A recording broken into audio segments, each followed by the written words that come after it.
All right, ladies and gentlemen, Unit 3, Newton's Laws, Part 1.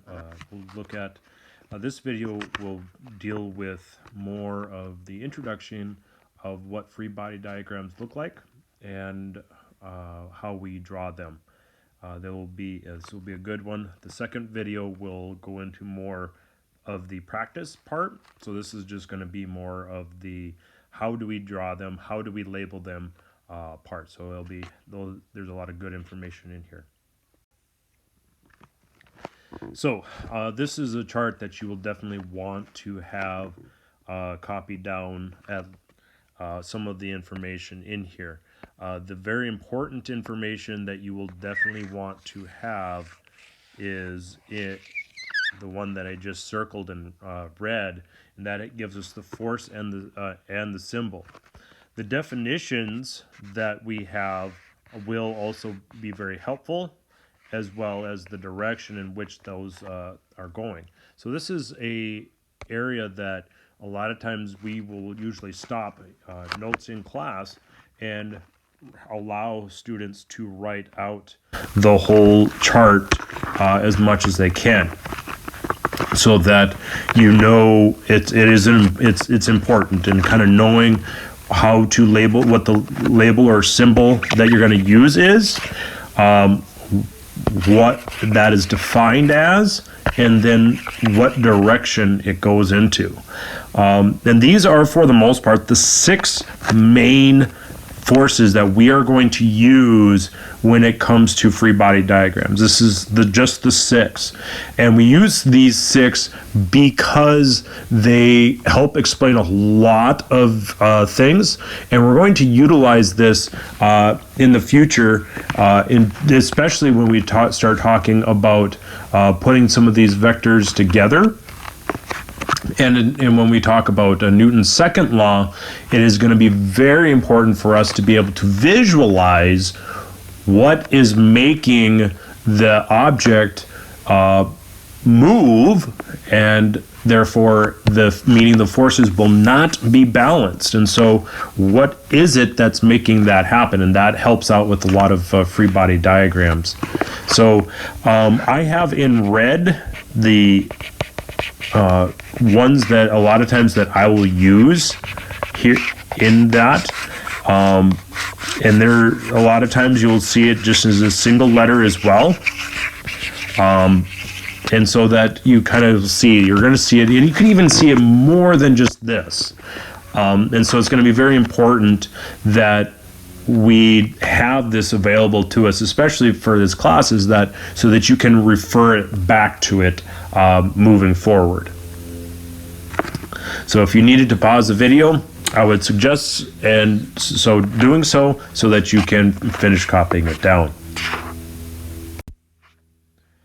For simplicity's sake, we're going to kind of just group all of the forces that we're going to talk about in this class into 2 big categories: contact forces and then action at a distance forces. Contact forces should make a lot of sense because the objects are coming into contact with each other, whereas action at a distance is something is affecting something else at a distance. That we will deal with mainly with the contact forces as opposed to the action at a distance forces. And so it is going to be something that we are going to use. And so how are those interactions happening?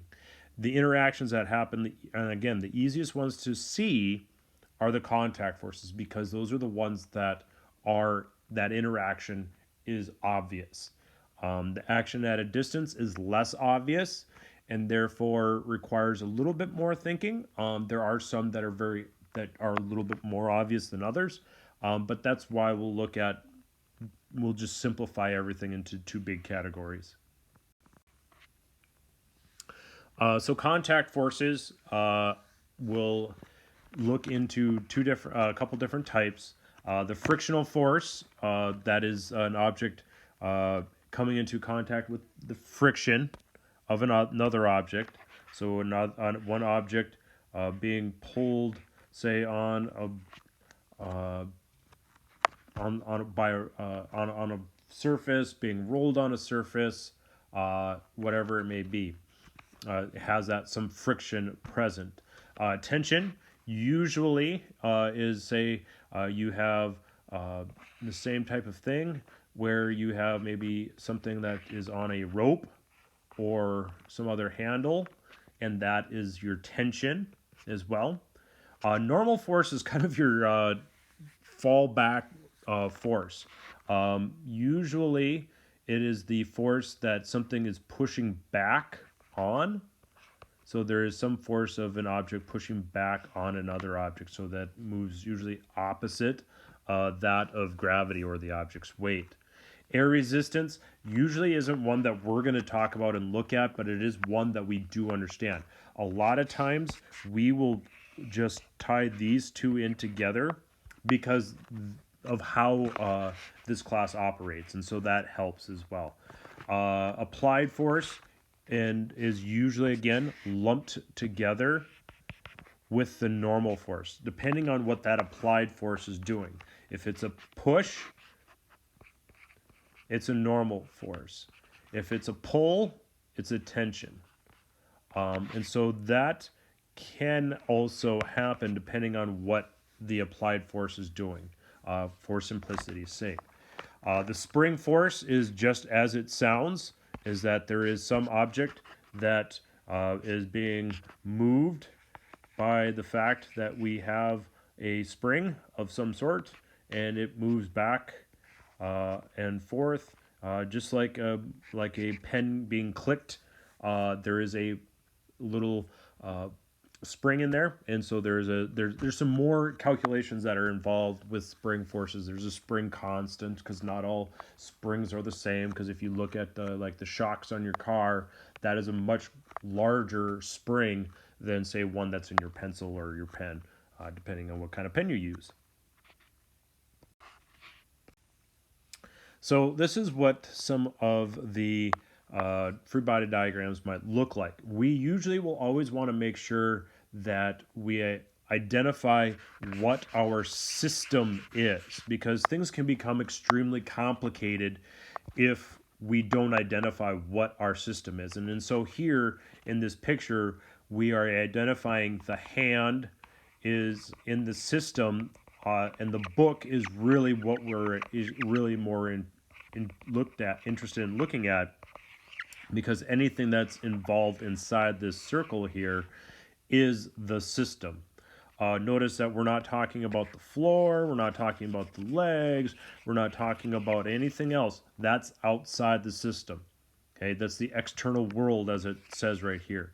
And so our system is going to be, it leads us to having less complicated things. And like I've said before in class, we don't want to engineer it up. These free body diagrams can become extremely complicated if we don't identify our system. And so identifying our system is going to be important for that. And so we try to make it simple so that it's easier for us to understand. As we gain our understanding, we can make the system larger. But for now, it's best to work with the small system and learn and understand that and what's going on there, and then expand out as we are needed to. Some other things that might happen when you have this, so you have that force pairs. So there's always going to be one is going to do work on another. There is some resistance to the apple pulling the orange. The resistance is that we see here. We see that there's a force there. Sometimes they will draw it here, but maybe they're just looking at the rope itself. If the forces are balanced, as we learned from Newton's first law, if there is no force, the system is therefore, the sum of all the forces is zero, and therefore the object is not moving. Once the forces are unbalanced, we then now have movement, and this is where we are able to start seeing that happen. Is that when that object happens, and it's maybe a little bit harder. So we'll zoom in here, is that we will allow us to see that here it becomes, here they're balanced, but now the apple is able to overcome that and start to unbalance the force, and then allowing that in picture B for it to start moving forward. And that's part of what we want to look at, is trying to see, and like, okay, now that these are balanced, as we can see from up here, because they really don't change much, but because they're able to overcome some of these balanced forces, they're going to start moving forward. And that, because of that unbalancing, we will have movement, we'll have motion, and therefore we can say that the sum of the forces is greater than 0. At this point, that's all we want to look at. Action at a distance forces are anything that results when objects are not physical contact. Therefore, we're going to have some things that are a little bit different. Gravitational force usually is going to be like the weight that we have. And so that is usually how that's written. Sometimes even written out is weight due to gravity is another way of writing it out based on whatever was seen on the chart. Two that we don't deal with very often is the electrical force and magnetic force. Magnetic force is usually also has a mag on it, just because of how it is. We don't deal with these two very often, just because of the nature of our class. The farther we got into the physics, the more we would bring up some of these other forces. But for the most part, the only one we're going to worry about is the gravitational force, and that's because weight, and everything that we deal with has some weight to it, and therefore we're going to be able to calculate that out because of we understand how what gravity is and some of those types of things. So this is what a free body diagram ultimately kind of ends up looking like, is that we have the weight of the person here, and we have a normal force, a frictional force, and then a normal force moving up against that. We are looking at that now. Do we know whether or not he is sitting maybe on a table? Maybe he is. That would allow us for that normal force to be up as well. Now, if there is no movement, the size of all of these arrows needs to be the same. If the object is not moving up or down, the normal force and the weight need to be present.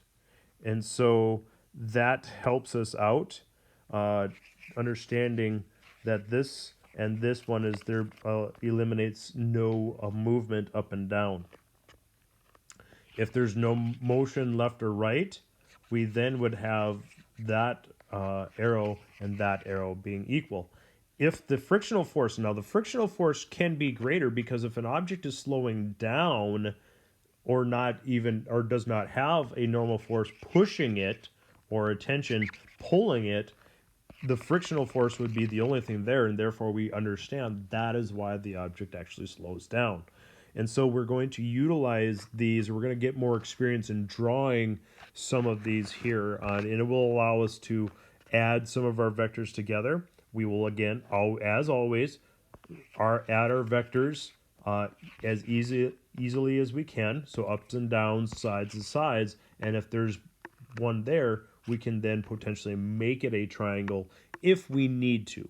At this time, we might not need to. So some of the vector stuff will be repeated from previous vector work because it bears repeating, because it's important that we understand that there is that connection to what we have learned and what we're currently learning.